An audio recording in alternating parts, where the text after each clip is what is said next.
It took all 3 maps. It took an overtime, but in the end, trust in Plug to take down the series and make sure to save themselves for elimination for today. And I'll throw to this right away. Dan, you are right. Congratulations. How does it feel? Like, just Okay, take you your don't sound votes. very excited. And also, I have to say, this, I don't know. Maybe I just need to be jet lag every time I make predictions. I'm really surprised. I had the vision. I got worried. I did not believe, but it all turns out right at the end. Overtime. It was a double, triple overtime again to close it out. My cats just opened the door, so if you see my cats, don't worry about it. Feeling good about the prediction, though.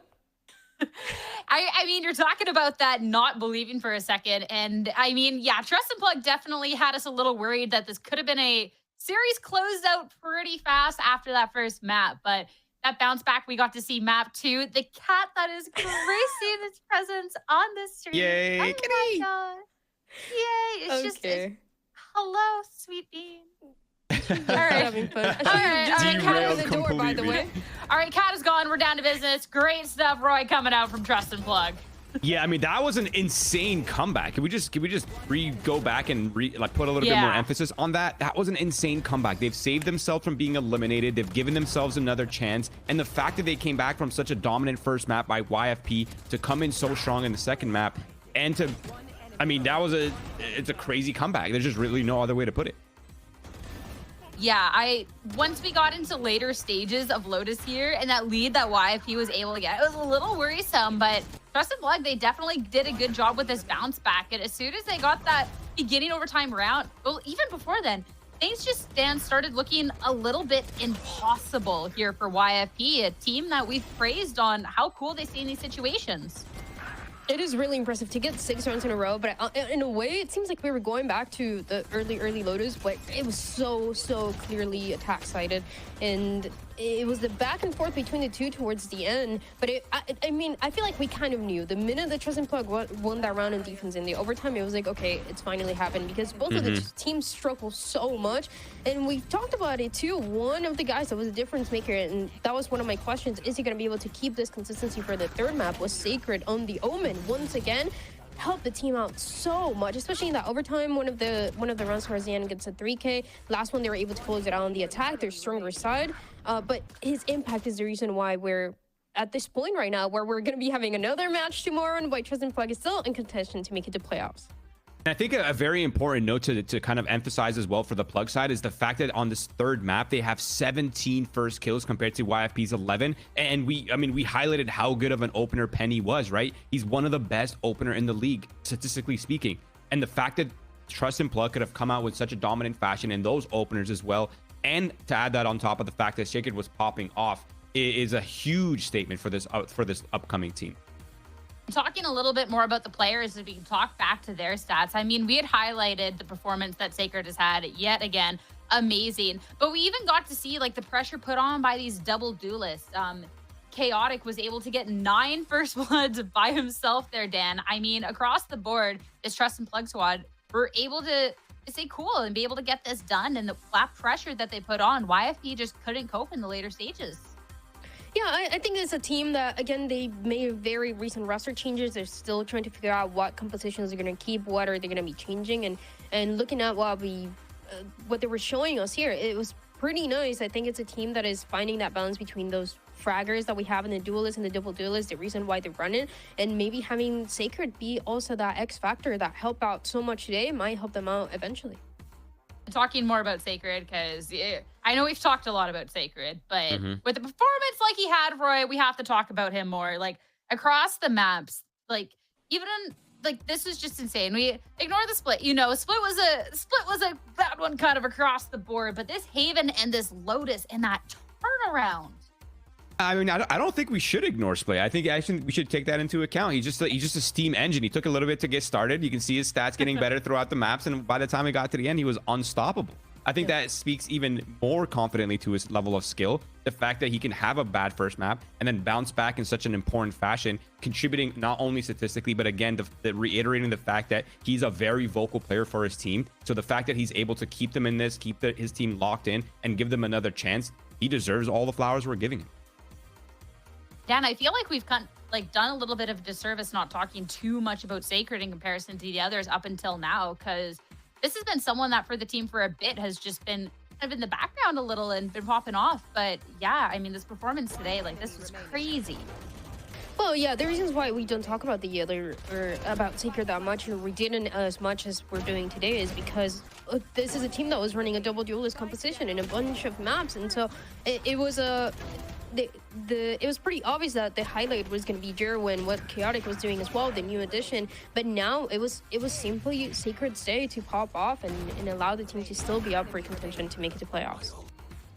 And it's nice being able to see then that player pop-off performance when we do have that other talent Roy across the team that can be highlighted and showcasing as well too. Even like this team doesn't need to rely on this double duelist. You don't need to rely on a Senti. Like you have talented players across the board that can all get it done when they need to.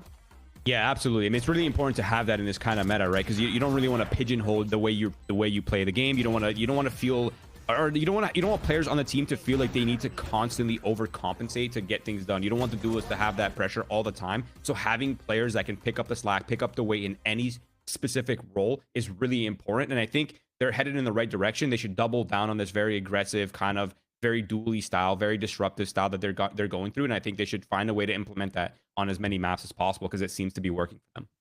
Especially too for Trust and Plug, they still have one more series ahead if they want to try and make it into the playoffs here of Challengers. But for now, we'll make sure to celebrate what they're able to accomplish here today and have the opportunity to talk to them with none other than Sacred on the line for our post-match interview. Congratulations, not just on the win, your own performance. I want to talk about that map 3. YFP has the lead. You guys get the comeback. You win in overtime. What did it take to get that done? I think we all just played really good together. We didn't let the round deficit get to us. We all were making ideas, and it started flowing towards the end when we started picking up rounds. I thought it felt really good, and I thought I was getting. After I lost that 1v3 against Jake, it definitely was hard, but we pulled it back. That round's gonna haunt me forever. I can't believe you say that round's gonna haunt you forever when you're looking back at your performance through these maps, especially map 2 and 3, and you just went crazy mode. I want to talk about your performance on the day. Like different warm up. What is this? This is crazy. Nah, I try to stick to my same routine.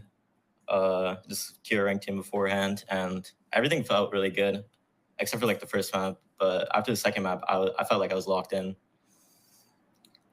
Lock in to help the team for sure. And I want to talk back to not just the first map, but a couple of these changes that we saw, because we saw a big composition change coming out on the first map where there ended up being the loss.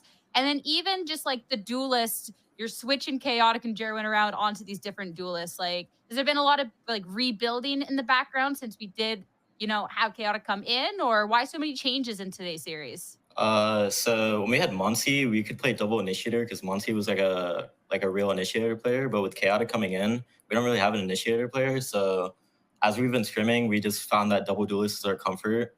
And we used to play double duelist on split, but through our scrims, it didn't feel good. So we tried out this comp.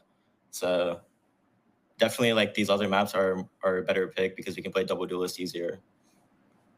That's fair. The double duelist is definitely something the desk was super excited about. So we really enjoyed that map 2 and 3 with that. So this was obviously a big game for Trust and Plug, of course. This was elimination if there was a loss. I want to know if you felt any pressure or if you feel any nerves or pressure heading now into tomorrow's matches. Nah, it's not really much pressure. If we lose, we lose, but we have everything to gain if we win. Love that mentality. Simple, straight to the point, and definitely one that proved to be successful today. Sacred, congratulations on the win. Thank you for chatting. Have a good rest of your night, okay? Thank you. Thank you. You. All right. As for us, a whole 3-game series to start off the day. Absolutely love that. And we still have one more series of Valorant. And of course, qualification on the line. It'll be after the break, so don't go too far.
Welcome back, everyone, to Valorant Challengers North America. One series on the day done. Trust and Plug to be the victors there. Much to Dan's delight over there. And we still have one more series ahead of us. We'll see how right you are after this one. But we have QOR going up against Blue Otter. This one, we don't have to talk about those scary, spooky implications of, hey, you lose, you're eliminated. For now, right now, we're talking about Roy. Whoever wins this makes it to playoffs. Yeah, I feel like you're almost underselling it. You win this, you make it to playoffs. That is so sick. You make it to playoffs, Roy. You get to playoffs. I mean, that's what these teams are fighting for, right? You qualify for playoffs, you get more spotlight, more eyes are on you, more opportunities open up. You constantly prove yourself, you constantly move up the street cred, right? That's kind of how it works. So I think it is very important for both of these teams, especially considering the fact that none of them are like super clout whales. So I think the fact that they're in this position and a 3-2 especially in consideration with how good the opposition has been in the split, I think that says a lot, to be honest. Yeah, so let's start talking about these teams that have the opportunity to make it to playoffs. Is that good for you, right? Yeah, perfect. Amazing. All right. Love that. Let's talk about this QOR roster first, because QOR is a team that when we've gotten to see different iterations of the past, we see this QOR is definitely been one that we've talked a lot about. And this is a team that I'm a big fan of. Looking at players like Darkus here, Dan, looking at Nerve, who's just able to has those nerves of steel, and then Timotino, what he's been able to do. Like, this team definitely has everything together. It's whether they can bring it into the server today.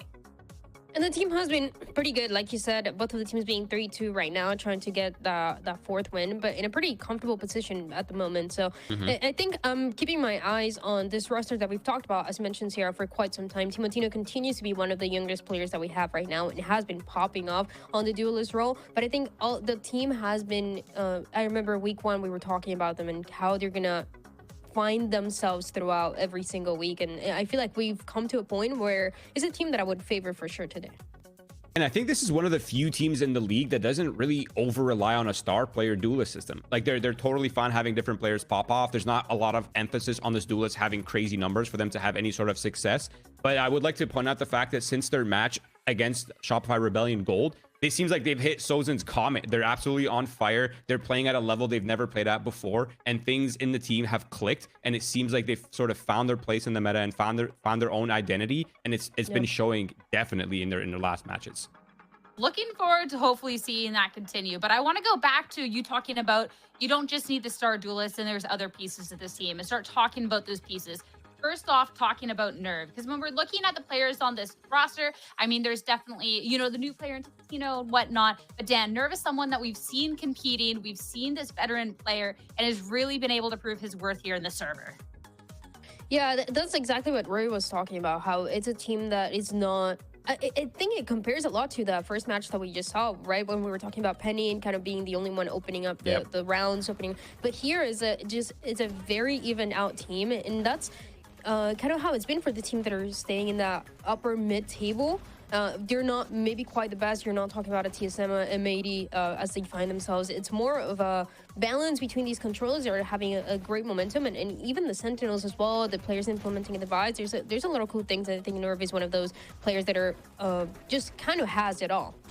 Yeah, and I think Nerve is also, to add on to that as well, he's IGLing. We can't forget that. This player took on the IGL role. He's completely new to it, and he's putting up these sort of performances for his team. That is just wild to me.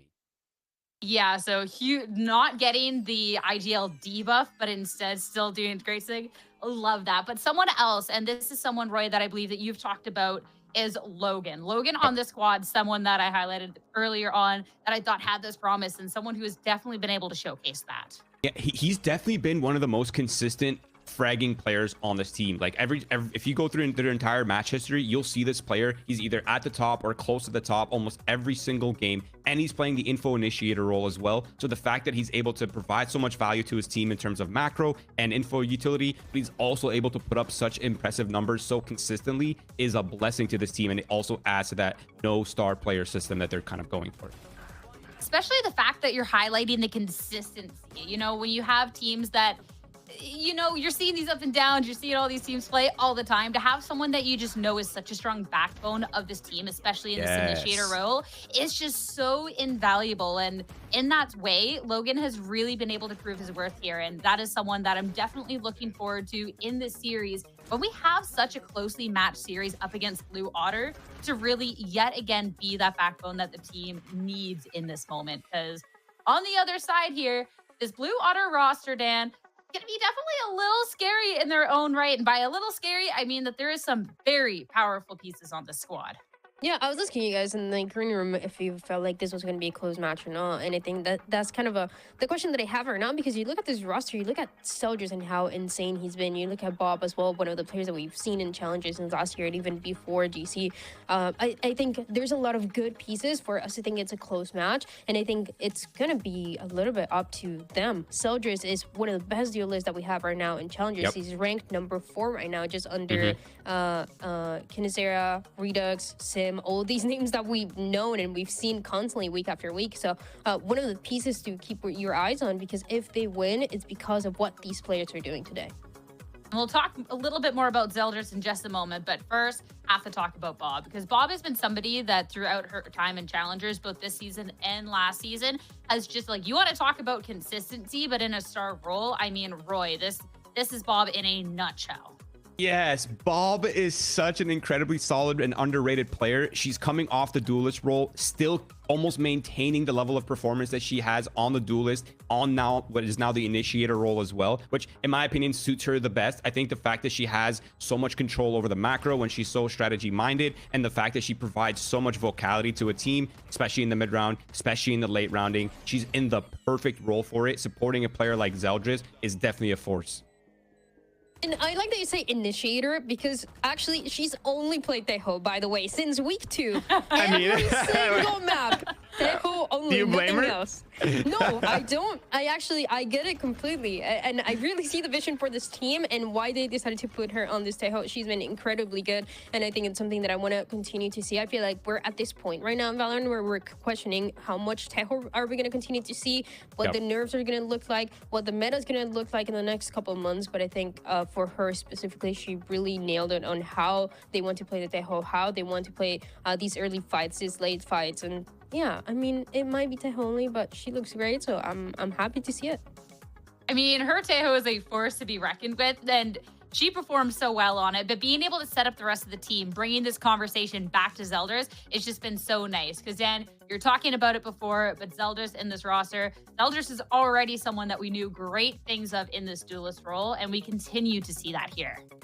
Both of these players finding themselves on the current roles that we're looking at right now, and Challengers is just one of them. He's been incredibly consistent on this duelist role, and again, one of the best ones that we have. I mean, just knowing that you're right under Sim and under Redux, these names that we've known since last year, these names that have even played for Sim, has made it to Ascension. It's just something where we're setting expectations pretty high, and I really like seeing Challengers play. He's played a little bit of the Raze, a little bit of the QOR, a little bit of the Jet, so you're also showing that flexibility that you need right now.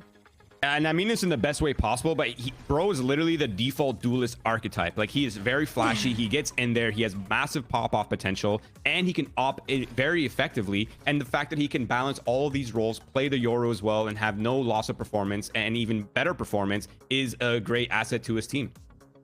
And someone that whenever I see his name, and then I'm like, nothing against Blue Otter, I think they're great, but I'm always like, wait, why isn't Zeldris on, like, you know, a higher tier team at this point? I always get surprised because I think so highly of his gameplay here, but being able to see him flew in with this Blue Otter squad that has all of these other talented individuals, it's no wonder they're able to perform so well together. And this head-to-head with Timotino, I really like, because Zeldris is someone we get to see a little bit more of that experience from in the past here, Roy, going up against this newer player, Timotino. But Timotino, again, this is then highlighting what he's been able to do so far. Yeah, I mean, Dan said it. Timotino, one of the youngest players, but then you compare him to Zeldris, who's a little bit more experienced, but then you remember that Zeldris is still very young himself. So it's like they're both just young, crack duelists. That's just all there is to it. So I think it will be a great dynamic. And despite us highlighting some of the other players on QOR, I still think that Timotino is growing massively throughout every single match, and that experience that he's racking up with each individual game is really starting to pay off pretty well for him and his team. And an opportunity to see either one of these teams make their way into playoffs, or a team be able to play for the life again tomorrow. So it's not end of the road for either of these duels or teams here today. But let's start talking about this series and head over to our map picks and bans, what we get to see ahead of us. I do think with the caliber of these two teams, this is an opportunity where we get to see the third map of Haven. But for Dan, this one, we're going to be starting it off on Split, Blue Otter's pick. And it makes sense as that Blue Otters pick because we just saw it recently for QOR and it did not look good at all. It was a 13-5. They lost against Trust and Plug. They were able to close out that series at the end, as we've just mentioned. I think Roy was talking about it. QOR has been on a win streak ever since they play SR Black. They won against SR Gold, Ambrosia, Trust and Plug. But that map was the biggest weakness there. And we've talked about it as well, the evolution that the team has had. I think this is a good test to see how they're able to figure out what Blue Otter is doing on this first map. I like seeing the Pearl, the second one in the series here, coming out from QOR. But Roy, I want to get your overall opinion of this map veto that we have ahead of us when we're looking at these two squads. Yeah, I mean, I think the map veto makes complete sense. I'm not really surprised to see any of these maps. I think Dan hit it pretty straight on. Split is a very good map for Blue Otter. They're 2-1 on the map, but they've also been playing it in leagues outside of VCL with great success as well. So it makes complete sense why they would pick it. Now, obviously, I do see why Pearl is being picked by QOR as well. It's a map that they've looked really good on, despite them running a bit of a older meta per se, but they're still very fundamental on the map and it suits their playstyle and it gives everybody freedom to make individual plays. So the first two maps in my mind make complete sense. Well, we've talked about this being a close series ahead, but I want to see predictions wise who we think is going to be taking the crown in the end here after a close series. So for myself, I said Blue Otter here. Like I said, when I see Bob, when I see Zeldris, I'm going to vote this team. Roy, Dan, you two united on the QOR train. Dan, listen. Yeah. You have been an oracle. I'm glad to be on your team. Okay, I've never felt more confident in a prediction. Let's go. I think every time, look, I don't want to say it, but I'm going to say it. I think, Sierra, every time that we've had a different prediction, I get it right. I'm sorry. No. But you missed yesterday where it was me against the world, a world of haters. But I was not here, in the so end, it doesn't count. I was right. No, we're going to see who is truly the strongest of us two after this series. I'm actually nervous. Like, I don't know what's going to happen. Yeah, you should be, because Blue Otter is about to whoop your butt, all right? Damn. Yeah. All right, well, I think we can agree we're all winners if we get some good Valorant ahead. So let's head over to our agent select so we can see some of said good Valorant. And I can be one step closer to being better at predictions than Dan Dryad, officially in the books. I'm ready for it. But all right, first map of the series. All right, this is the first step. Okay, agent select. Zeldris, Yoru, I love it. Timotino, Rays, Roy, thoughts? Yep, nothing has changed. These are the same compositions we've seen, but I do imagine they're a little bit more drilled on it. They've had a little bit more time to get their reps in, and obviously we love the Yoru. It's a very good pick. Like we said before, Zeldris has played it very, very well. I'm not surprised to see it come out here, especially with the addition of Teo, who adds that explosive damage that you need. You don't really need the Raze as much anymore, but the Raze is still a solid pick, so I'm expecting this to be a pretty close match. Being able to see two teams that have definitely been a little bit more drilled with these compositions. We're not seeing these big changes. I'm excited to see the higher forms of being, this higher Valorant, especially too with playoffs on the other side of this for the victor. So let's get started with our very first map of the series. Let's head on over to Split and send over to your casters, Uber and Wyatt, to take you through. Thank you very much, Desk. Wyatt, I'm going to keep it a whole $150 with you. I don't know why I predicted QOR to win this game. What do you mean? I don't know, like, What do you mean, Blue want to have Bob and Zeldris. Like, I'm kind of... No, I know, it's kind of You nasty, didn't predict QOR because you're a hater. You know, I don't think you've ever predicted QOR in your life. Look, What do you have to say about that? Spin some kind of crazy, the manipulative ways here. Yeah, dude, I did hear that you actually just like left that kitten on your front porch and like went away for 4 days. That's honestly crazy. Also, you've never predicted QOR. What else can I add to confuse people so they can't keep up? That's what we're doing these days, right? Now, it's not. This doesn't mean I'm a hater, but whenever I've done a day casting QOR, I've never predicted them, and I've always been right. I hate to say it, but that's just facts, buddy. I mean, look, I'm gonna say there's a lot of good things to look forward to, I think, on this QOR roster, right? I would not say that Snarly dying off the rip to a salvo would be one of them, but obviously Timotino is, someone who's growing into that role. Logan's looked really, really solid. Zostal winning that fight out despite, taking the first shot from Nerve isn't ideal. Blue Otter off to a great start here. Zeldris, who I love that, by the way, you know, Roy calls him like the classic duelist. It also helps that he's sub 20 years of age, has an anime character's name and an anime profile picture on Twitter, and posts highlights. Like, I mean, he is the quintessential duelist. And the thing is, I know exactly, anime profile picture aside, I know exactly what Roy means when he says that. He is just the prototype of an upcoming duelist player in Valorant. And he has been so good. Like, I think, you know, when Sierra said, why has this guy not been on a better team yet? I get it. I'm with it. Yeah, I mean, the kind of person that like, just would brim with confidence. The kind of person that reminded me of Redux, I think, last year in Challengers. Similar style, also like really jet-oriented for quite a period. The Ori's been pretty good, though.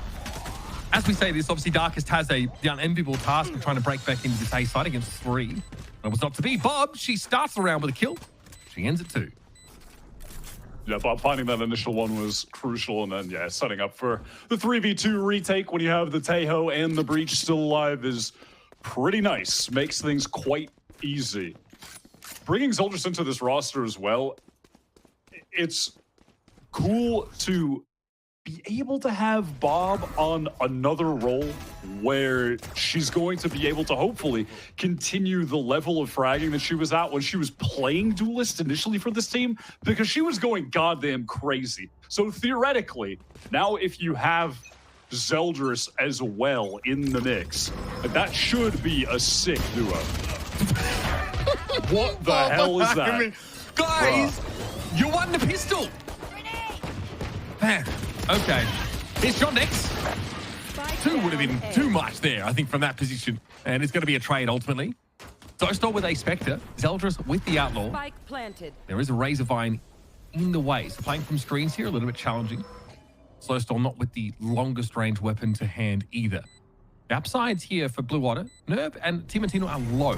Blinding. Nerve, they spotted out. Here comes Dostal. Standing. We'll spray around the corner would have been reasonable, but too much to ask. Again, Zeldris should be sprayed down through that smoke, and Blue have decided they didn't really want to win round 2 anyway. Unlucky. Timotino is also pretty good. I've noticed that from watching him play. He's also good at the game. Also has pretty solid aim as well.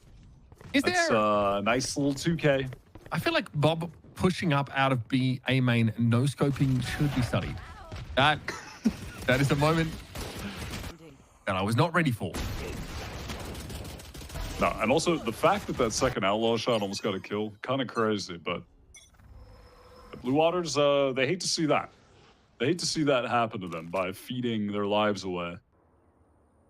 Well, the way I see it is that they voted for the Leopards Eating Faces party and then got their faces eaten. And that's a fair assessment. Don't be controlled here for Blue. No, they've gone for the gamble.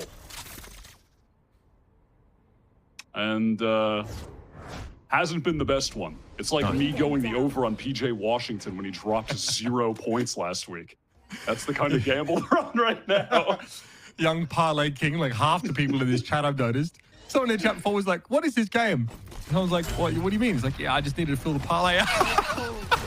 Okay, it's wild out here, man. On to the B site we go. Obviously, Blue do gamble on the A setup, so then they have no way to really funnel core to their site. So now they get to walk through into the wood chipper, basically, which is trying to come out here from B-Link and all just dying. This will be a plant. Darkest is pretty unperturbed about the util coming in from this double initiator setup, which of course is going to be relevant later on in this game. We see what the Breach Taeho can offer, even if it wasn't enough for YFT to get the win ultimately. What the hell? That TP unlucky. Okay, Guardian to hand here for Bob. She eventually is brought down. Dostal now he's able to clutch it. Oh, buddy, you gotta be kidding me. Oh, that was a full gamble stack at A. The rawest of raw retakes with basically pistols there for Blue Water. 4 pistols and a Guardian. Yeah, we are. So far, we're in the silly zone for sure. We're definitely in the silly zone. I wasn't ready for this straight off the bat. Okay.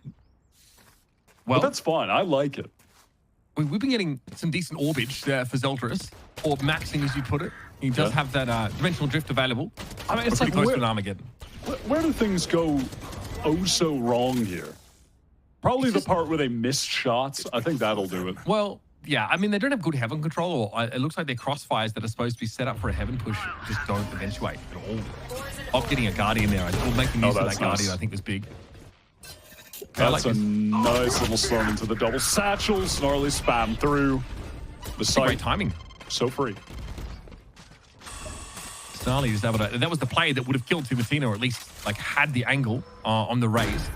So once again, Blue Water forced into retake, this time with 2 less players. Slightly better guns, yes. A pretty awkward back and forth so far. There's Zeldris good for 1, make it 2. Okay, now this round got a little bit more interesting. That Zeke able to find 1 Armageddon, going to be used over towards that left side of the site here. It's on Nerve and Darkest. Big Bob. Oh, and she's caught 1. The Armageddon claims 1. And Darkest with a sliver of health is able to hold on. Okay, this is going to be an electrifying matchup. And Darkest just disrespecting their ex-SAD esports compatriot. You hate to see that. What happened to the friendship they once had, Mitch? There's a lot of ex-SAD players in this server right now. Zeldris is the next core player as well. Yeah, there's a lot of... Played alongside Nerve and Snarly, right? Yeah.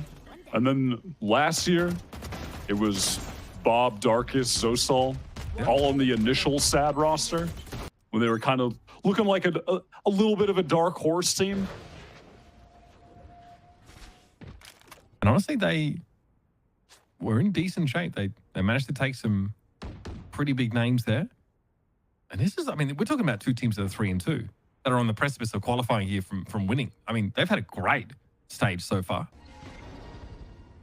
This time, Blue with a hero rifle for Zeldris. I would make good use of it early. Oh, the flash. What are we just going to drift to each other? Zeldris has found himself 3. Okay. One of the heavenly virtues. Apparently he's shooting people in the head. We've got 2 players left to work with for core, and they're split across the map. Spike obviously down there towards Ramen, and Zeldris has the line. And I suppose that's why they signed them. I suppose, well, actually, I don't believe the Blue Otters are an organization. I struggle to believe they probably gave Zeldris any type of contract, but I could be wrong. Maybe a sticky note and a crayon. It's still signing. Yeah, handed him a napkin with a pencil when the team went out to the Arby's. delivery of the jersey. The DoorDash. Bob goes down there. Nerve did go the long way around, find their way up towards heaven. Zeke happy to play off their own fault line here, but didn't even hit. Really Snarly falling to the Sheriff. Okay, yeah, we are drifting each other back and forth. A game that really just borders on the bizarro. Core now finally have had that economy broken, though, and just be the hero rifle to play around, which apparently worked out just fine for Blue just now. I'm going to stake a bold claim and perhaps even add this to my theoretical mental parlay, which is that the core will not be winning this eco round. This is where the Blue Otters will be stabilizing. Their economy is going to get out of control. I can see it in the future. And there was no hero rifle, pardon me. Snarly did buy it initially, but then sold it. Shotdeck's going to be forced away by that poison orb. All right, Zosal, as they fall off rope here, able to find Nerve. A terrible start to the round for Core, who are just trying to use pace as a replacement for armament. Bomb buddy out. Now, going to be able to get across behind that Bomb Buddy now. Timatino and Darkest looking to push this to overwhelm. Spacing was good. Darkest is able to take the kill and subsequently the Vandal. I'll handle this. Here. Does he want to try to push further? I mean, may as well, but yeah, Zeldris is... I'm waiting to see if he's going to spot him out, and eventually does. Okay, there's that special delivery. And GG. Yeah, you are not getting in. Darkest has done well with the recovered rifle. That now too will be taken away from them, and that's the round. Zeldris with 5 HP is able to end things. Blue Water definitely looking pretty solid here. I don't know what there was a disagreement about a prediction on the desk, right? I think, who was the Blue Water fan?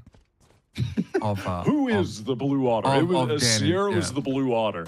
There was some smack talk going on. I was also the Blue Otter. You are, yeah. So you definitely did not print call here, and I had some regrets after looking at the lineups. And These guys have Bob and Zeldris. Yeah. No disrespect to the players on core. They have some quality players, but these guys have Bob and Zeldris, bro. Yeah. That's crazy. Yeah, honestly, I'm in agreement. Here we go. Timotino gets onto this B site. Satchel into Showstopper. And they're still picking up the pieces of Zosol. Now, as Core try and set up here. They got some B main control. Oh, okay. And a Cosmic Divide to play behind. Clone there. I mean, I don't know how many Yoris with Op Out are going to look to run under the site like that, but Timo just making sure. Appreciate the thoroughness. Soldiers flash out, past the Cosmic Divide, finds the timing, traded though. Okay, we have a Steel Garden in play now. A little bit scary for the defenders here, but they're able to pick themselves back up and go back to work. Shondex for 2. Okay, just add a third to the list. Starly, here in the corner. It is winnable, but Zeke just got it to half. Now can play off Shondex for this. Oh, it's beautiful, Starly. What a clutch. And basically every single round in this game is ending in the most unlikely manner possible. It is as chaotic as can be with players making cool individual plays happen. And that's what you love to see, to be honest. When it's just chaotic, but it's just a slop fest, I don't need that. But when it's chaotic and people are making 3Ks happen out of nowhere, I love that for me. Right. So the difference between this and a slop fest is the kill distribution of individuals. Yes. You were saying. Right. Yes. Absolutely. If it's a slop fest, it better be a highlight reel. We are having some moments from individuals. That could be interpreted so many different ways, and that's intentional. Very scrappy Valorant, very muddy, as it were. Got our Viper's Pit here in the middle part of the map, and the Core might look to just drift across, make use of the fact that that does obscure vision, and head in the sewer location.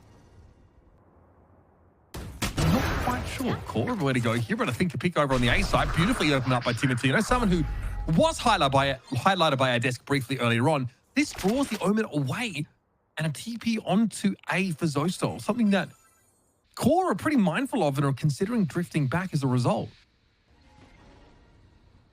For a moment there, it looked like Shondex maybe wanted to try and do something cheeky.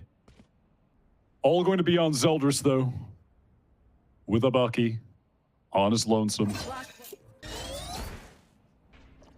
Akro's there. No information to gain off of that. Okay, Rolling Thunder's going to miss. Zeldris is playing close with a Bucky. 1. Okay. We had to get on out of there. Zeldris is very, very low. Some damage, but barely putting a scratch on Timotino in the grand scheme of things. Here's your plan. And you know, honestly, if they'd just taken a hero rifle and a bunch of pistols into this round, I would have felt better about their chances based on how this game's gone. But still, Timotino is down.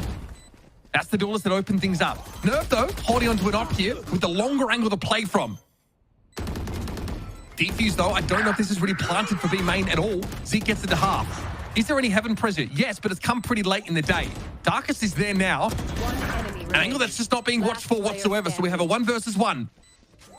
It is planted for heaven as far as the attackers are concerned, and Darkest can follow up on that fault line. All right, we are beating each other black and blue, apparently.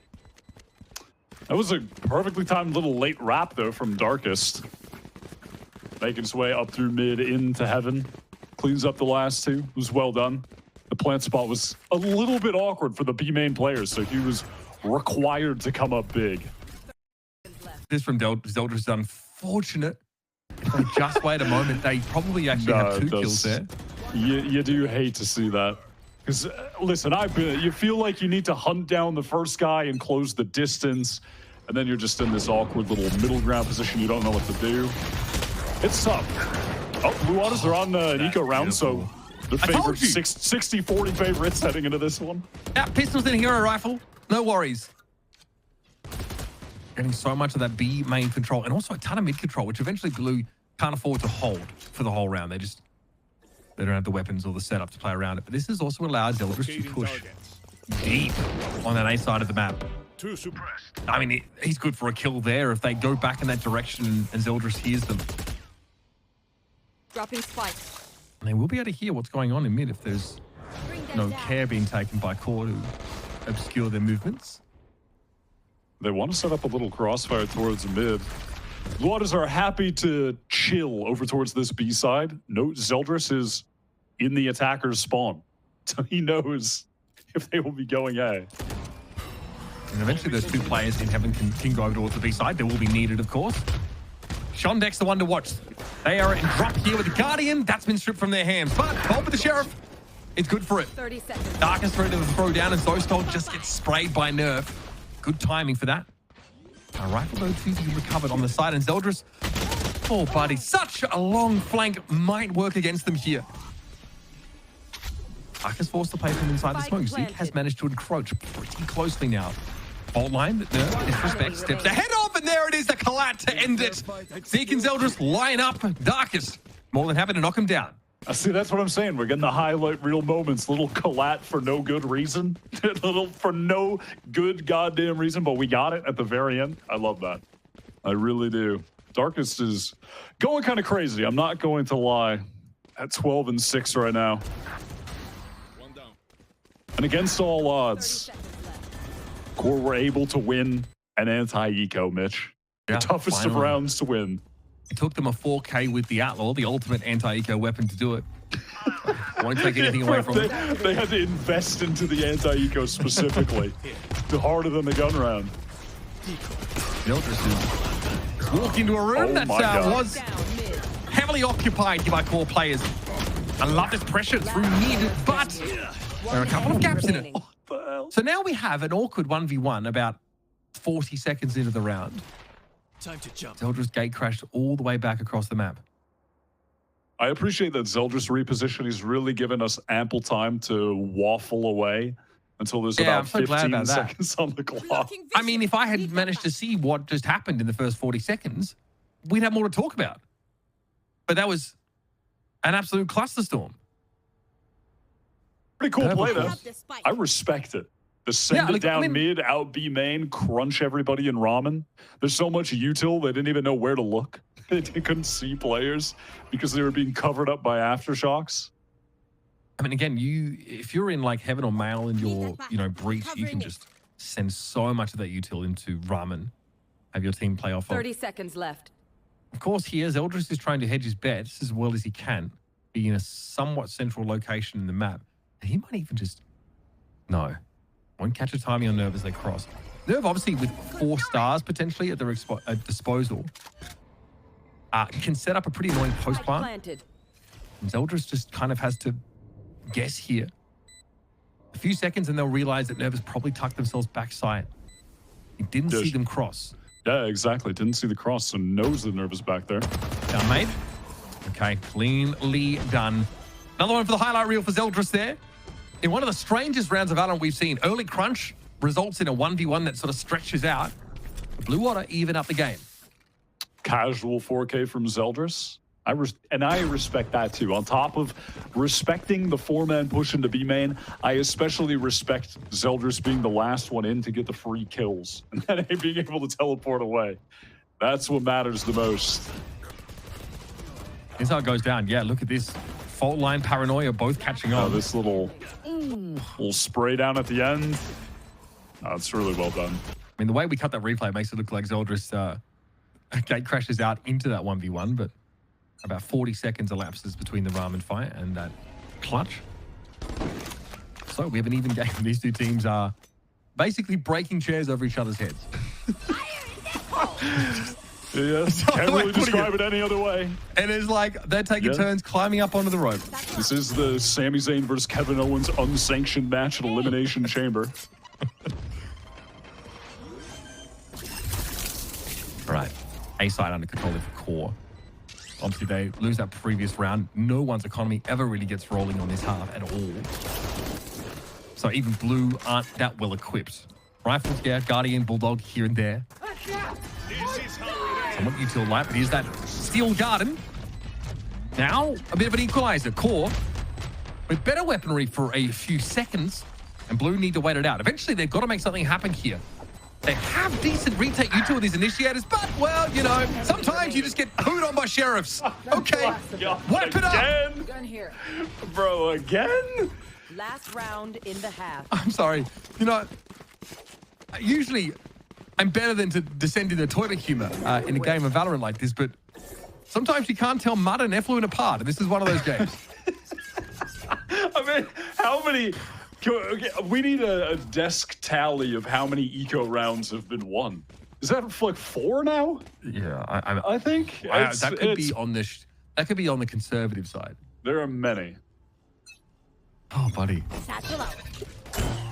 I mean, it's just the most... Look, don't get me wrong. My second season here at VCL. Really glad to be here, of course. But that was the most challenges round I think I've seen. I mean, we might be in for another challenges round. There's a whole lot of sheriffs once again, but the anti-eco coming to fruition. Okay. My Better God, they've weapons done here. it. Well, listen, they're not out of the woods yet. The players are very weak. Okay, so There's there are some potential. weapons dropped in B in there, but yeah, none of them are any good for someone like Zeke. They're all, yeah, pretty weak ones. So now Core can really just cut noise, slow the game down, and maybe force one of these Blue Otters players to just split. I like the idea of them sticking together here. They realize that the weaponry they have is their best chance, and like holding passive angles with a stinger isn't always the best play. Though Zeke is doing that from heaven. So I respect it immensely.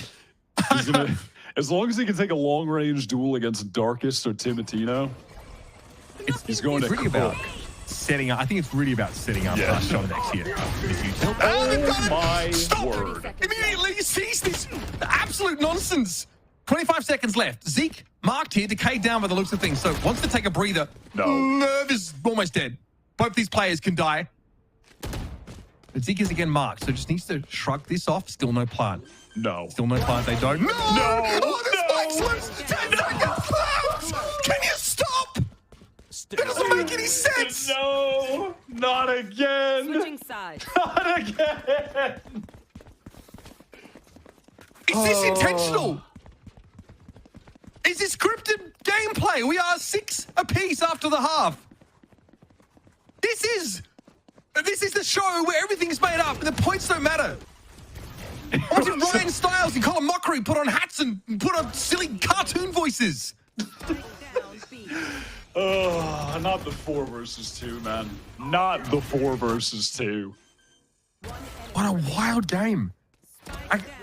Again, the kind of game that you have some assumptions Disaster. when you watch a Valorant round, right? Like you use economy to try and guess who's going to win the round, positioning, ultimates, all that sort of stuff.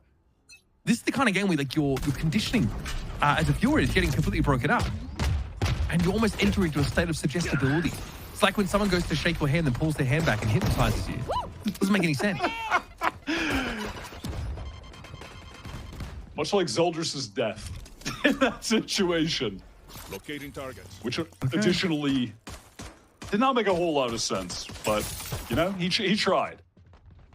That's Sending what you call consolation. proactivity. Both these teams have had a lot of practice of pistol rounds this game so far. Having to find ways to win in them. At least to here, it is an even playing field somewhat, with the exception, you'll grant, of the one player on the side of Blue Otter. Off to A we go. Looking for, guys, looking for a stick, a perfect end from the judges. Looking to really stick this landing here. The site is going to be inhabited by the Vice, and there's actually a swing back here. Logan is about to get busy. Bob, Shondex, Zeke, all 3 of them. Logan's happy to take the shot to fall off this. They know they have the player advantage. 30 seconds A left. little bit dangerous there, but the salvo is avoided. Core now, they're all kind of corralled here into alley. Darkest taking his time. Might get caught by the paranoia, just falls back. He's actually getting chased Oh. down. Oh, I get the idea, right? Push. If you think you have that player disabled enough. Zeke here has the dodge away, of course, from that up shot. Spotline's going to come through. Bob, though, has heaven control still. Zeke can just hide here and let them move that into Bob's sideline. That is perfectly played. 2v2 now. It's close, but Zeke was marked up. Bob has found her 3rd kill. And has the util to interrupt the defuse? There's no time. And Nerve knows it. Couldn't even get the spike to half. Look for the challenge. It's a pistol round winner. Bob, she takes 4 kills. Another 2vx scenario. And just gets another orb as well. That's cool. Little consolation too. Gets a 4th kill on the board. Yeah, that's Blue Water just having some really good players. I've noticed they have some very good, talented Valorant players that are coming up in these situations. I mean, what can you even say about that? A Darkest initially goes crazy, alone, wins out that little mini 1v2, and then from there, Bob kills everyone else. You know, maybe Bob and Darkest should be on a team together. You could have Zostal IGL. Oh, yeah, yep. And maybe I could get Sad Esports to sign them. That'd be a quality roster. Like we talked about, sign or just put them in their Twitter bio. Maybe Twitter bio and, you know, maybe a Taco Bell gift card. Okay, you know what? That's pretty good. That's pretty good. No, that's what I'm getting paid, and I'm fine with it, man. Yeah. Thanks, Liga Ace. Smile. Doritos Locos Tacos. Come on, bro. Nothing hits like those at 3 a.m. I really should have negotiated the Taco Bell rider, bro. You're kind of clearing me. What's going on? Okay. Okay, that is huge. Look at what those X's are, folks. Towards the back, they try and double face this core, but they get absolutely ruined by Bob's util. She sets up a perfect combo of it. She had a 4K last round. Man, that was gorgeous. I would like to see that again. Where did that combo even come through? I would like to see distracted. I was distracted by thoughts of intrusive tasty, food thoughts? cheesy taco. Crunchy Dorito-based tacos. I didn't even know what was happening with the missile. I just looked up and noticed that Bob got a kill. And is that one away from Armageddon, by the way, because Bob already has 7 kills in this half. Yeah, talk about really taking the reins here on this attack side. Blue Water, it's one of the cleanest rounds that we've seen all game. Of course, though, anti-eco round, so into the bonus. Core have like 3 players on half armor and a Bulldog, so they obviously made some spend earlier on that didn't really pan out for them, but there's Darkest catches Zeke. Like the re-pick there. Zeldris, of course, is always able to get crashed here into the back corner of the site. The spike has to be recovered. There's a window here because of that Armageddon in heaven. And it's going to buy this space for Blue to actually set up a little bit here. Okay, I wasn't sure where they were trying to plant from. Maybe for heaven. I don't know why they would, because they don't have any presence there, but I was thinking they might attempt a late wrap here. We got any smokes? No. Those still waiting on those to come back up. So, they go for the plant instead. 17 seconds before another dark cover will be available. And now we tuck on the site. They're trying to fight together. No one going for a late wrap. Okay, those all in that corner. Timotina's able to trade it out. That's all we can really do in situations like this. The satchel's good. A little bit of distraction. Deldra's here, very solo, very alone, very dead. Yeah, that is very apt way to describe the life that man lived for the final seconds of the round. Unfortunate, but Core played that very well. I will say, I do appreciate earlier in that round, there was a moment where the dark cover from Zostal had come down into heaven. They went for like a double, kind of triple face. Darkest found that one initial kill right here, and then they all just fall back. They draw out the Armageddon. They don't try to overplay the situation, and then they go for the full 5-on-4 retake. That was some very smooth gameplay. There's also a great use of the Razorvine there, just as the spike carrier is killed by Darkest. So really nice pick up there by Snarly. Just creates so much time for the defenders to get set up. Okay, I like that Zostal. We'll TP upside. Nerf forced to move out of the way as that special delivery was coming in. Snarly has the good weapon for it, but Shondex works his poison orb beautifully. Nerf here back at the site. Had to win that fight, but now a little bit low. And Bob, well, okay, fair enough. I think Nerf gets a heck of a lot more than you expect them to in that situation and is given a lifeline for Core. I mean, if oh, okay, just teleports to get the spike to safety. That's reasonable. I was going to say, if they could get the spike, they could teleport over to B, which would have been mad. Oh, that timing. Shondex turns away at the wrong time. Showstopper. Zostal. Sorry. You gotta try. What are you gonna do?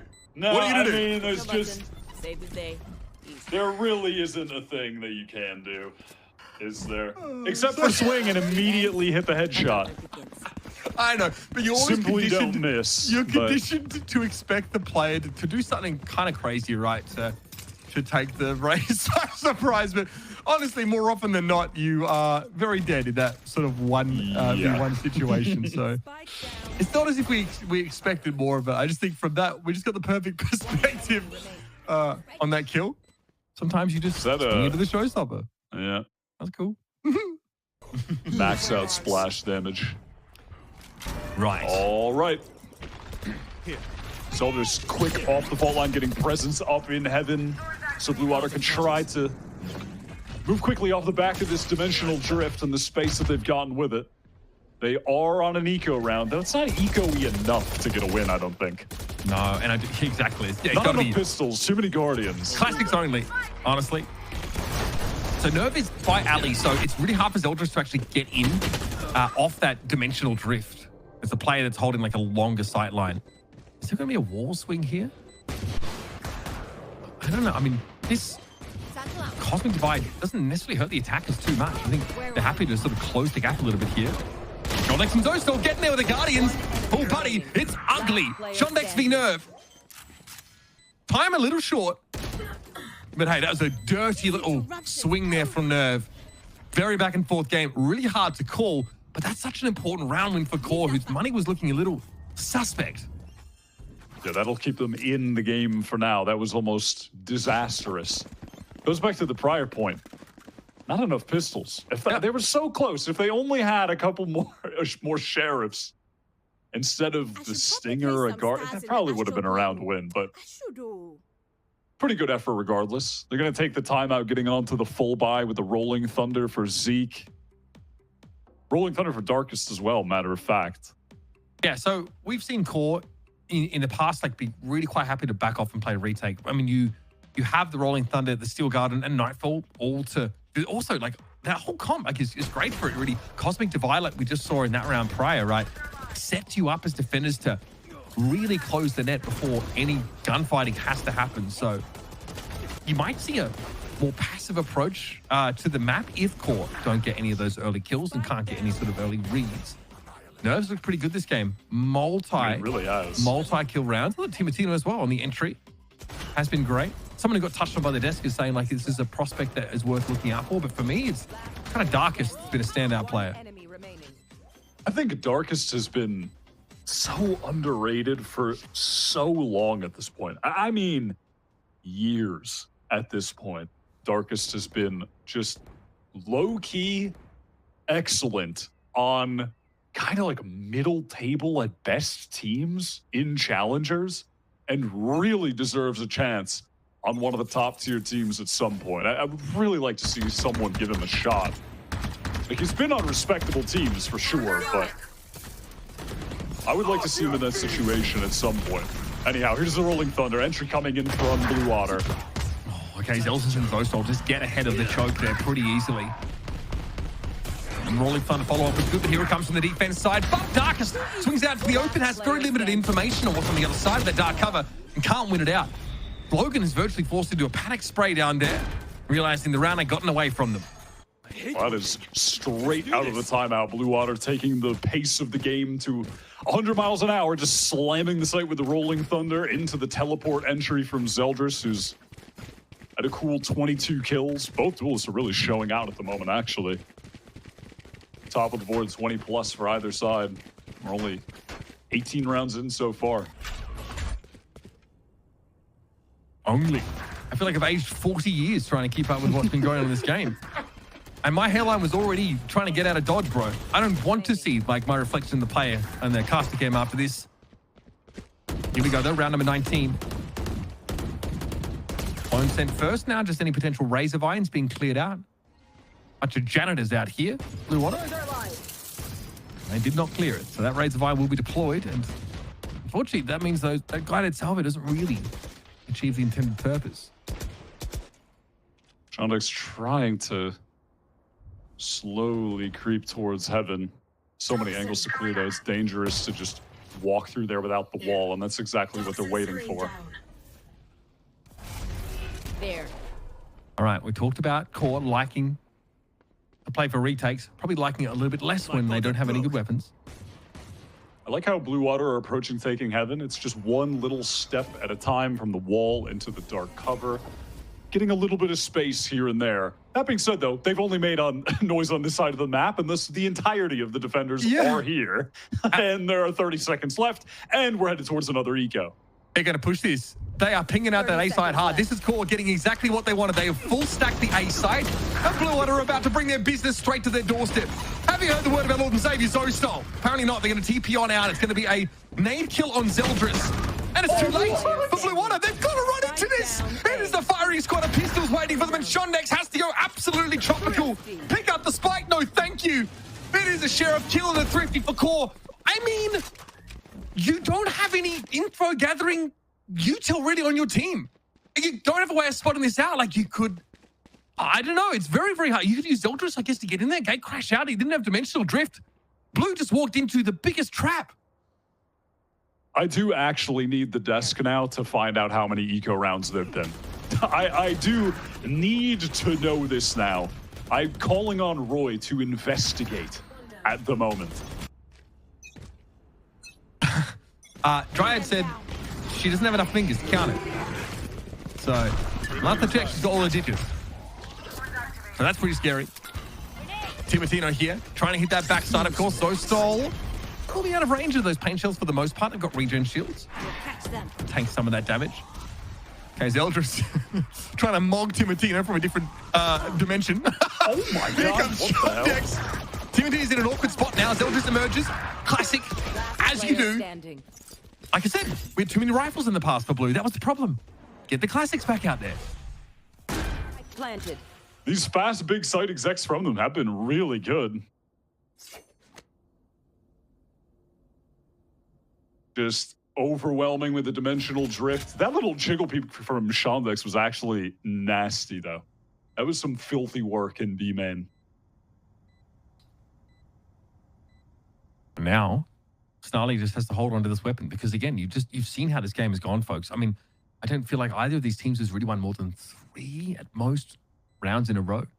The money on Blue Waters is hanging in the balance. The fact that they can take a round win here with 4 guns in hand is really important because we're starting to get to the point now where you really need to try and get some clean round wins back to back. And God, if you can win a round here or there just based on economy, it's going to take a huge amount of stress off you.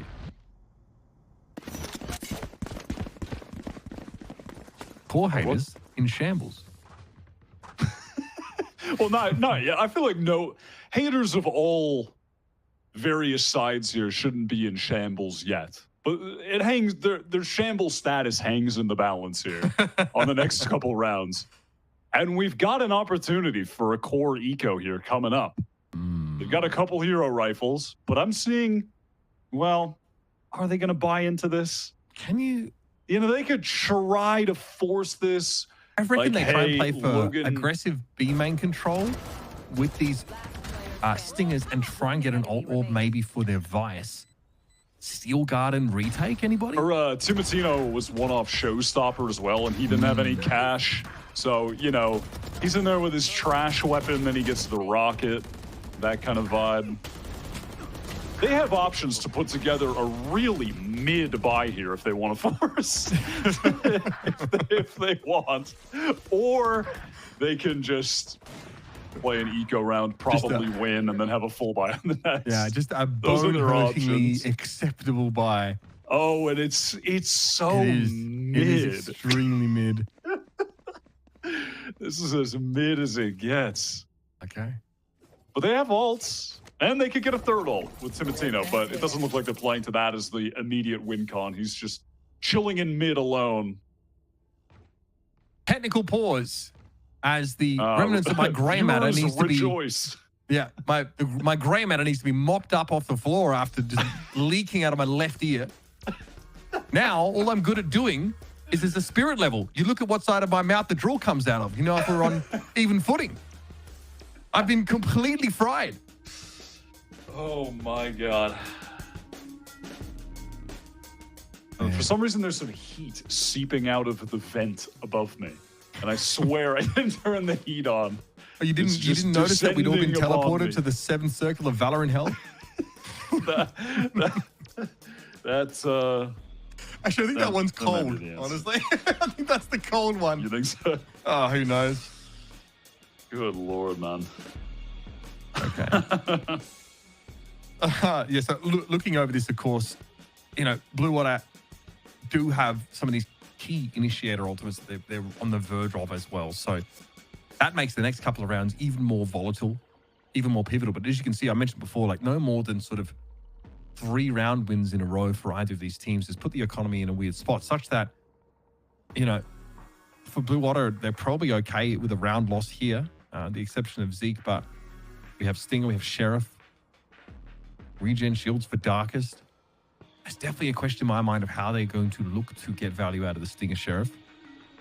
Sometimes apparently it's just enough to stand out in the open looking at people, but it's just the way that this game has gone. Zeldris has been able to get a lot of value, and of course, just gate crashing arbitrarily into the back of B every round, or hasn't been a terrible foundation for a strategy. A player with some lag issues, folks. That's why we're sitting on this tech pause. At this point, my brain is having some lag issues, but I don't get a tech pause. So let's hurry it up. Hurry it up, guys. Get back to the game. I feel like I've been lobotomized by 2B pencil in the last half an hour. Just a classroom variety procedure. You know, right, you know, 1 second I'm creating a little poster, doing my little 4th grade project on what the heck Sierra Leone is. Next, I'm here in this Valorant game.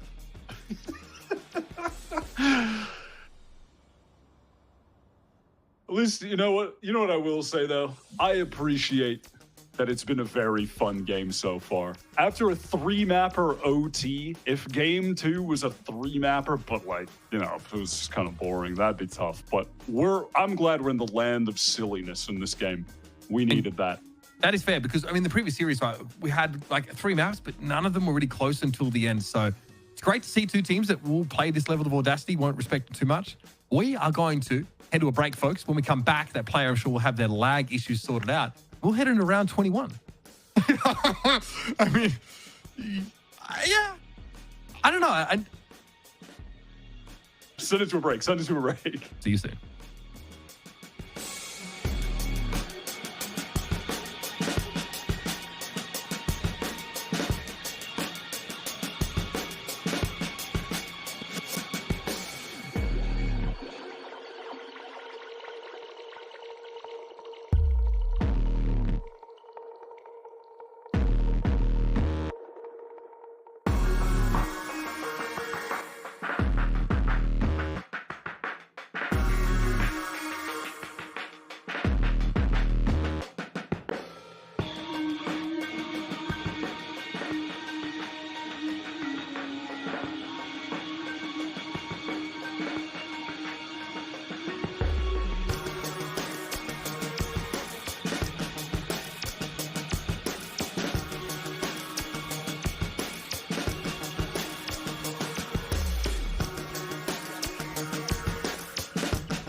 Welcome back, everybody. We're coming to you live from the absolute fever dream that is this Blue Otters versus QOR matchup with both teams on the precipice of qualifying for our Stage 1 playoffs. Both teams who lack self-preservation instincts. This has been evidenced by this ridiculously aggressive 20 rounds of play so far, Wyatt, and I sure hope that that's not about to change. I have a feeling it won't. I have a feeling we're going to get right back to where we left off. An eco round win for QOR. Oh, never mind. There's another rifle. Never mind. I think Blue Otters are favored once again. We're already going to make the way towards B, so a potential gate crash into the back of the site, followed up with a... Oh, I like that. Okay. Gate crash cleared. No fault line that came in time anyway for Zeke. So with that option not working, we go to re-clear mid, and we notice that Timatino is pushed up a little bit. El now pulled back a little bit in towards Mail. Shondex is exploring pretty passively with that wall and will spot Nerve out. Snarly turned anti-flash there as well in drop. Dangerous for the Viper player here, and Shondex clearly doesn't like what they see. It has been slow from the Blue Otter, taking their time towards B main. Soldiers just posted up on the jump peak angle, and in the mid-round, Timatino says, let me walk into mid and see what happens. Let me go die in mid and see what happens when the Armageddon comes in. Good counter roll. Chaos, madness, stupidity. It's a mental game here, Mitch. Left. Okay, what are we going to make of this here? QOR, still, of course, a chance to come back in. Cosmic Divide here for Nerve, and you feel like it's unlikely we'd see that be utilized in 2v3. So now we have a double face up towards Heaven. I think Drop was just checked there by Snarly. Deep mindful of main, and there's Bob. She just finds a late lurk opportunity. Snarly revealed here. Blue Water, that is a twist of the knife, because now QOR are running on fumes. That was a really good counter Armageddon that came out from Bob in the mid-round. Like, the actual perfect timing to force Timatino and Darkest. I mean, Timatino didn't need to be forced out. He was ready to leap out with the showstopper regardless, but that was really well played to get Darkest out then as well. That was so awkward. Yeah, no choice. Nicely played.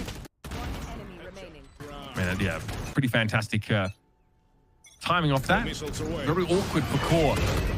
Now again, ultimates, yes, but not really weapons, so you have to wonder if QOR just let this one go, in a sense, or try and win one of the many thrifties that we've seen this game. Blue, though, have slowed down the pace. Last couple of rounds, with the gate crash being unsuccessful or being cleared.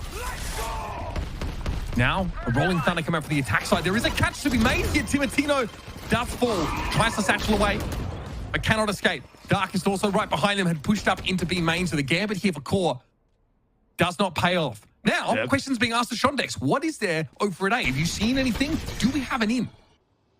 Poison's off. Just able to creep up to ramp right now. Honestly, feels a little dangerous here if you're Shondex. You just have to clear everything on your own. The rest of the team, though, they should be able to make light work of this site if they do end up going for the execute, despite two players being there. Oh, Shondex is going to evade detection entirely here. They sneak into that Heaven side and can start to wrap around now. So this is bad to worse for QOR. left. Not that this is a round they were favored in anyway. No. All right, Sheriff's go to work. Apparently, Shondex now becomes a really important part of this whole formula. They have to wrap, and as soon as they arrive, the player that would have been tasked with taking out had fallen. So in the dying seconds, it's going to be up to Snarly once again with just the Sheriff. Just the Sheriff. 1v3. Yeah. Two players are one-shottable by it, though. Great point. Zeke and Zostal low. It's Shondex who's gone back to Ali. So would be out of position with that to happen, but no, Zostal puts Snarly out of their misery and takes us to map point for Blue Water. Took all 5 players pinching into the site with a flank through spawn to deal with 2 Sheriff-wielding defenders. That is really a beautiful summarization of this game in its entirety. The challenge of killing players with Sheriffs has been just insurmountable, truly. in fairness, that is like a pretty slow walk up, and the timing, I think, with the gate crash isn't quite there. It's like a little staggered. So Blue honestly look more cohesive when they are playing really fast and loose. Yeah, definitely. They've been putting together some good rounds here to get into about as firm as a lead you can get when core already at, what, 9-10 rounds as of late. But they've looked good here at the tail end for sure. All right, here we go. Round 23. Core with some big ultimates, honestly. Still based around on that. They're in with a real shot. Dostal wisely just triggers that shield wall and backs off of it, so it's going to be a little while before Blue can re-explore into heaven. Their Viper wall is going to help them at least get a staging ground. That's why Blue can play through from, you know, rope room with such impunity. They can really overload this heaven position, Wyatt. Here. Darkus is on a nice angle here, but I mean, unlikely he'll actually be able to get a kill. Wants to get more proactive, but that will just result in him losing over half of his HP. There's 2 anchors to try and nullify this hit. Just no information. They just have to go for something dangerous. Snarly waiting for them at the bottom of a drop. Now down to 3 Blue Water. Shondex drops in. Able to find a kill with that shorty. And now it gets a little bit more interesting. Viper's picked to try and take the map here for Blue Water. Dostal's going to push up. The Nightfall, though, okay. Got to spot them out. Big information now. Logan knows that Dostal is inside the pit. Brings them down, but the Viper is still alive. Shondex is still healthy. And the dimensional drift from Zeldris reveals Timotino starting to approach the side. They might look to pop out inside this pit. There's Shondex. Pit going to come down. Zeldris out in the open. Exposed. A little bit low. Outnumbered, in fact. 7 bullets in the chamber. Defuse taking its sweet time. A core have enough to get the full defuse here and stay alive in the game. A great double swing at the end to lock it up. Timotino playing very well at the end there. Good retake effort from core to stay in this. The money is excellent, though, for Blue Water. They're going to have a full buy, and for core, it's going to be a little awkward. Not ideal to finish out this second half. They're going to call their timeout. They have fair ultimates to play with, and they're nearing a rolling thunder. So they're disadvantaged in the weapons, but advantaged in the ult game to try and take this to OT. I mean, it only cost them the Nightfall that last round. And it's obviously a great result here if you're thinking about core and their ability to retake these sites. Steel Garden is pretty big in that regard. Look back here over some of these previous rounds. Timotino trying for the operator in this kind of round. Try to control that sort of mid part. This was a very messy passage of play. The big Armageddon that forced the defenders out of mailroom into mid. Got them absolutely clapped. This is where Nerf was looking to try and clutch out with the Sheriff. And it wasn't to be. This position is so good for countering a hit where most of the players are coming through heaven. Snarly just playing at flowers there. In we go. Now, still map point, for Blue Water. Still got the good weapons. No real ultimates to leverage here. They can't call upon them. And again, we've seen this like slower, more syncopated push towards taking B control. Kind of fall flat on a couple of rounds, but there's a bit of a stack here for core. 2 players grouped up here in B main. Clone eats the Prowler. Blue say, okay. They had a little play set up. You can see the season grenade in hand for the Fade and Raze respectively. But then just adjust to the Prowler to get the information. Util to force anyone out of B main. So Blue Water can gain that space. And of note, that was obviously the salvo and the fault line. So the util that's going to be recycled. They can get control of that space in the extremity, then use it again later to actually hit the site. Yeah, I mean, Blue clear that close corner on the left as they push out. So they don't have to worry about that. Awkwardly, there's a stinger for Darkest in heaven. They're hoping that there's some push from mid, but Darkest is going to be pretty hard-pressed to be relevant if we actually get a full B main commitment. It looks like Shondex is not really happy with what they've been able to do at A. So they will move into mid, and that might be the challenge to go for that late wrap towards heaven side. And if core look to play retake and don't intervene too heavily here with this push, and there might be some value to be gotten off this stinger. Darkest has the drop on Shondex and sees the barrel first. Are we looking at overtime, folks? Here's the fault line. Now that Tejo Util is going to start to come in, but none of that really bothers Timotino. They're going to play out in the open. They hear the gate crash come in. That is a hefty duel, but Zeldris wins it out. Zostal TP's forward, and now Blue have the positioning. Behind this Cosmic Divide, they've got a chance to get a plant down. Logan, though, wants to try and fight through. It's not to be. It's nervous Snarly now. Fought the game, trying to stay in it. Happening to make use of the Astral Wall now. It's expired. So that B-main position from Zeldris is once again relevant, and Nerve is very low. Spotted out early. Here's the Steel Garden. Bob gonna fall. It's an opportunity now for Core to come in for a defuse. With Decal the Shorty in the smoke. One shot, not enough as Zeldris comes in to end the map. A close one, a chaotic one. A Blue Water prevail. Zeldris really put on a clinic, and it's funny, after that tech pause, the game actually went back to a sensible, reasonable plays. It was just up until that late tech pause, crazy and chaotic, but a lot of individual highlights throughout the entire thing. There's a hell of a lot of talent in this server. Zeldris was the standout one, though. That Yoru play was really fantastic. Yeah, I mean, look, it took a player like Zeldris to actually harness the utter chaos that we were seeing in this game, and honestly, why it wasn't too complex, right? A lot of the time, having great B pressure, this is why Yoru was so good, to circumvent that choke, to TP into backside behind a fault line or something like that. Zeldris was able to make so many important opportunities there for Blue Water to push in and start to control that site. It looked close. That Steel Garden there made me feel like the round could have gone either way, but our first map in the series is done. It is going to be Blue Water taking away Split. Pearl, though, was Core's map pick, and that's coming up next, so don't go too far. More from our last series of the day with two teams looking for Stage 1 players qualification right here, so don't miss it.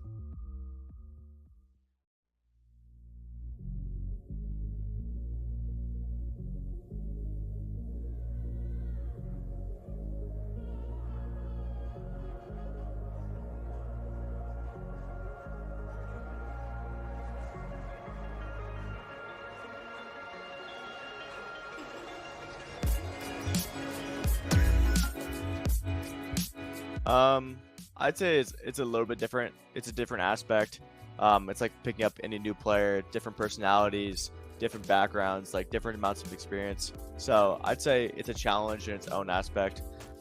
Especially like with Timotino, he's less experienced, hasn't played challengers before, but he's like proven me a lot. He's made me proud. So I'd say just like teaching them what our system is, because every team has different systems. It's like, what is the system for Core? So that's like been the biggest thing. We've been like preaching that, like, yo, we do things like this way here. Like maybe you did it on this team, but like this is how we do it here. Like we're gonna do stuff like this, right? So just teaching them like our way, like the Core way. I guess like consistency is like a big one, I'd say. And that's still a big challenge for every single team, including this one. We're still trying to find like our footing, our consistency. But I would just say like the mood's always high, no matter what. We lose a couple rounds and it's like, all right, whatever, like next round mentality. We like to have that like short-term memory loss. Like who cares? We get 1v5 next round, doesn't matter. We get, I don't know, something happens off collateral and a clutch, like it doesn't matter. We're always going to the next round. We're always in high spirits, and we just try to focus on winning that next round. I would say consistent improvement. We're gonna work hard every single day, day in, day out. We had our first match already. We won map 1. We ended up getting reverse sweeped. Tough loss, but there's so much to learn from these matches, right? You can learn a lot from scrims, but match reps are like so much different, and you just learn so much more, like how people react to certain situations.